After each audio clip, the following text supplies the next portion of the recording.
여러분, 아파트로 이사 가실 때 이왕이면 대단지 아파트로 가라는 말 들으신 적 있으신가요?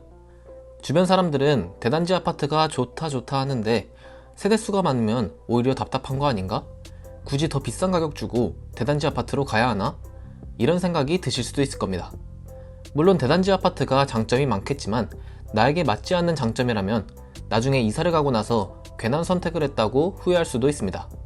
그렇기 때문에 아파트로 이사 가기 전에 대단지 아파트의 장점과 단점이 정확히 무엇인지 알아보고 그 장단점이 나한테 잘 맞을 것인지 고민해보는 시간이 반드시 필요합니다. 그래서 대단지 아파트의 특징을 아주 극명하게 보여주는 아파트, 서울 송파구에 위치한 헬리오시티를 임장 다녀왔습니다.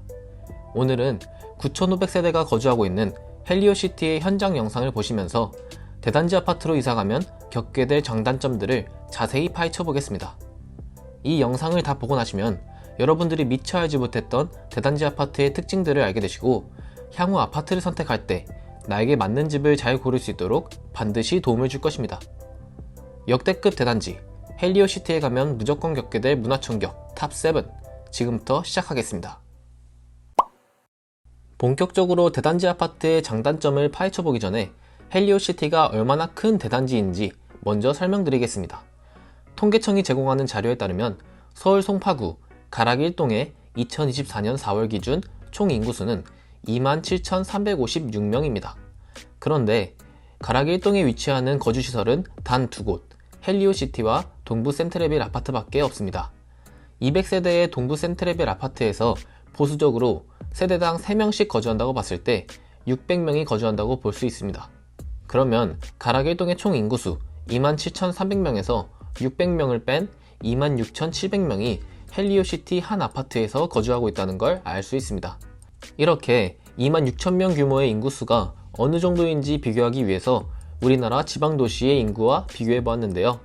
전북 임실군, 경남 의령군, 강원도 양양군, 강원도 화천군 등등 헬리오시티 한 개의 아파트보다 인구수가 적은 지방도시는 12개나 있는 것을 확인할 수 있습니다. 이름 그대로 헬리오시티, 도시라는 말이 누구보다 어울리는 아파트라고 볼 수 있습니다. 이렇게 도시급의 인구수가 한 개의 아파트에 몰려 살다 보니 대단지의 아파트의 특징을 더욱 극명하게 보여줍니다. 첫 번째, 공공시설 이용하기가 편리하다. 대단지 아파트의 경우 유동인구가 많기 때문에 버스 노선이 신설되거나 이전되는 경우가 많고 지하철과 아파트가 연결되는 경우도 있습니다. 헬리오시티의 경우는 위치적으로 강남의 대치동 학원가와 가까웠지만 대치동 방향으로 운행되는 시내버스 노선이 없어서 불편을 겪었습니다. 그런데 서울시에서 대치동 학원가로 이어주는 버스 노선을 신설해주면서 불편을 해소해 주었습니다. 그리고 헬리오시티 지하주차장에서 송파역까지 이어지는 연결 통로를 개통해주면서 지하철 이용을 더욱 편리하게 만들어 주었습니다. 비가 오거나 날씨가 안 좋은 날에도 밖으로 나가지 않고 바로 지하철역을 사용할 수 있는 것입니다. 두 번째, 아이 키우기 좋은 환경. 초품화라는 말을 들어보셨나요? 초등학교를 품은 아파트라는 뜻으로 아파트에서 초등학교까지 거리가 가까워서 자녀들이 안전하게 통학할 수 있는 아파트를 말하는데요. 국토교통부령의 학교 결정 기준에 따르면 초등학교는 2개의 근린주거 구역 단위의 1개의 비율로, 중학교 및 고등학교는 3개의 근린주거 구역 단위의 1개의 비율로 배치할 것, 이렇게 명시하고 있습니다. 여기서 말하는 1개의 근린주거 구역 단위는 2000세대에서부터 3000세대까지를 말하는 것입니다. 그러니 쉽게 말해서 초등학교를 신설하려면 최소 4000세대 이상이 필요한 것입니다. 그래서 9500세대의 헬리오시티는 초등학교를 신설할 수 있는 최소 기준인 4000세대를 훌쩍 넘는 세대수이고 단지 바로 앞에 가락초등학교, 해누리 초등학교가 있어서 초등학교 2개를 품고 있는 초품화입니다. 그리고 초등학교 이전에는 국공립 어린이집을 보내고 싶은 부모님들이 많은데요. 국공립 어린이집은 국가나 지방단체에서 설립해서 운영하기 때문에 믿고 보낼 수 있다는 인식이 높습니다. 그리고 국가 지원 예산이 쓰여서 비용은 저렴하지만 교육의 질은 높아서 인기가 많고 경쟁률도 치열하다고 합니다. 그래서 보건복지부는 2019년 9월 신규 500세대 이상의 아파트에 국공립 어린이집 설치 의무화를 시행했습니다. 헬리오시티의 경우는 무려 9개의 국공립 어린이집이 설치되어 있습니다. 세 번째, 풍부한 녹지 공간. 도시공원 및 녹지 등에 관한 법률에 따르면 1000세대 이상의 아파트 경우 한 세대당 3제곱미터 이상 또는 개발 부지 면적의 5% 이상, 이 둘 중에 큰 면적을 녹지로 확보해야 한다고 규정하고 있습니다. 그래서 세대수가 많을수록 아파트 부지가 넓을수록 산책로나 조경이 풍부해지는데요.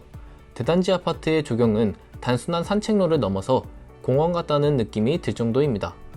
헬리오시티의 경우는 단지 중심에 있는 산책로를 파크밴드라고 하는데, 거리가 편도로 1km에 가까운 거리라 아파트 단지 안에 거대한 공원을 옮겨놓은 듯한 느낌이 들었습니다. 산책이나 러닝을 하는 거주민들을 흔히 볼 수 있었고, 단지가 워낙 크다 보니 특히 강아지를 키우시는 분들에게는 최고일 것 같았습니다. 네 번째, 저렴한 관리비와 풍부한 커뮤니티 시설. 관리비는 공용관리비와 개별 사용료로 나눌 수 있습니다. 공용관리비는 경비원분들의 월급, 승강기 유지보수, 커뮤니티 시설 등등 공용으로 다같이 사용하는 시설을 관리하는 데 사용하는 비용입니다. 그래서 세대수가 많을수록 관리비는 저렴해지기 마련인데요. 간단한 예시를 들어보겠습니다. 만약 아파트 엘리베이터가 고장나서 수리 비용이 1000만원이 나왔다면 더치페이를 하는 사람이 많을수록 비용이 적게 들어가는 것입니다.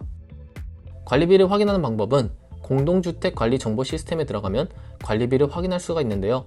헬리오시티의 경우 전용 5구 타입 25평 기준으로 공용관리비가 89,000원이 나오는 것을 확인할 수 있었습니다. 비교를 위해서 같은 연식의 아파트 2018년도에 입주한 고덕숲 아이파크를 비교해 보았는데요. 687세대의 아파트로 9,510세대의 헬리오시티보다 상대적으로 세대수가 적습니다. 고덕숲 아이파크의 경우 전용 5구 타입 25평 기준으로 공용관리비가 11만 4천원이 나왔습니다. 승강기 대수, 아파트 관리직원, 경비인원이 헬리오시티가 훨씬 많지만 관리비는 더 저렴하다는 것을 볼 수 있습니다. 대단지 아파트는 이렇게 저렴한 관리비를 내지만 입주민들이 공용으로 쓸 수 있는 커뮤니티 시설은 오히려 풍부합니다. 주택 건설 기준 규정 제55조 2에 따르면 세대수가 늘어날수록 의무적으로 설치해야 하는 주민 공동시설이 늘어나게 되는데요. 그래서 헬리오시티의 경우는 커뮤니티 시설이 굉장히 많습니다. 수영장, 사우나, 헬스장, 골프장, 탁구장, 실내체육관 등등 다양한 운동시설이 조성되어 있습니다. 또한 아이들이 공부할 수 있는 독서실, 중앙도서관 등의 교육시설도 있습니다. 그리고 게스트하우스가 정말 잘 되어 있는데요. 가족이나 친구가 멀리서 올 때나 긴 시간을 놀아야 할 때 유용하게 쓰일 수 있습니다. 모든 호실에는 테라스가 있고 테라스 앞의 전경은 리조트를 연상시키는 분위기로 조경을 조성해 놓았습니다. 다섯 번째, 황금성. 부동산의 가장 큰 단점 중 하나가 황금성이 좋지 않다는 것인데요. 황금성이란 자산을 팔아서 현금화할 수 있는 가능성을 뜻합니다. 그런데 부동산 중에서는 그나마 아파트가 황금성이 좋은 편이고, 그 중에서도 대단지 아파트가 거래가 가장 활발합니다. 세대수가 많을수록 매물이 많아지고 그만큼 거래되는 확률이 높아집니다. 그러면 매수자 입장에서는 기존에 거래된 내역이 많기 때문에 시세에 대해서 더욱 신뢰도가 생기게 됩니다. 그러면서 매수하려는 수요가 많아지기 때문에 더욱 거래가 활발해지는 선순환 구조가 형성됩니다. 헬리오시티의 경우는 33평 기준으로 2024년 4월 한 달간 무려 26건의 거래가 이뤄진 것을 확인할 수 있습니다. 일반적으로 아파트가 재산의 대부분인 경우가 많은데, 급하게 돈이 필요한 상황이 생길 때 아파트의 황금성이 좋다는 것은 큰 장점이 되는 것 같습니다. 여섯 번째, 아쉬운 조망권. 세대수가 많을수록 아무래도 아파트 건물이 빼곡해질 가능성이 높은데요. 그래서 집안에서 밖을 바라보는 조망이 아파트 건물로 막혀있는 경우가 많습니다. 헬리오시티의 경우는 미음자 구조로 조성이 많이 되어 있어서 일부 조망이 잘 나오는 단지를 제외하고는 너무 답답하다는 느낌을 받을 수도 있을 것 같습니다. 일곱 번째, 너무나 많은 사람들. 대단지 아파트는 많은 사람들이 모여 산다는 것이 큰 장점이 되지만 어떻게 보면 단점이 될 수도 있습니다. 대단지의 경우는 아이를 키우기 좋은 환경이 형성되기 때문에 상대적으로 다른 아파트들보다 아이들이 많은데요. 그렇기 때문에 내 윗집이나 아랫집에 아이들이 있을 확률도 높습니다. 그래서 아이들이 떠들고 뛰어노는 생활소음들로 인해서 층간소음이 발생할 수도 있는 것입니다. 그리고 아파트에 중요 문제가 발생해서 무언가를 추진하려고 할 때 동대표 인원들이 많아서 주민들 간의 소통이 어려울 수도 있습니다. 헬리오시티의 경우는 주민들 간의 갈등을 관련해서 기사가 나온 적도 있는데요. 동대표들이 주민들과의 소통을 차단한 채 독단적으로 운영한다며 주민들의 불만이 발생했던 상황입니다. 이렇게 너무나 많은 사람들이 모이다 보니 소통에 어려움이 있을 수 있고 문제 해결까지 시간이 오래 걸릴 수도 있습니다. 지금까지 대단지 아파트의 대명사인 헬리오시티를 통해서 대단지 아파트의 장단점을 자세히 알아보았습니다. 저 같은 경우는 대단지 아파트가 단점보다는 장점이 더욱 압도적이라 생각이 드는데 여러분의 생각은 어떠신가요? 사람마다 라이프 스타일이 각자 다르기 때문에 남들에게 좋은 집보다는 자신에게 좋은 집을 고를 수 있어야 만족하는 삶을 살 수 있을 것입니다.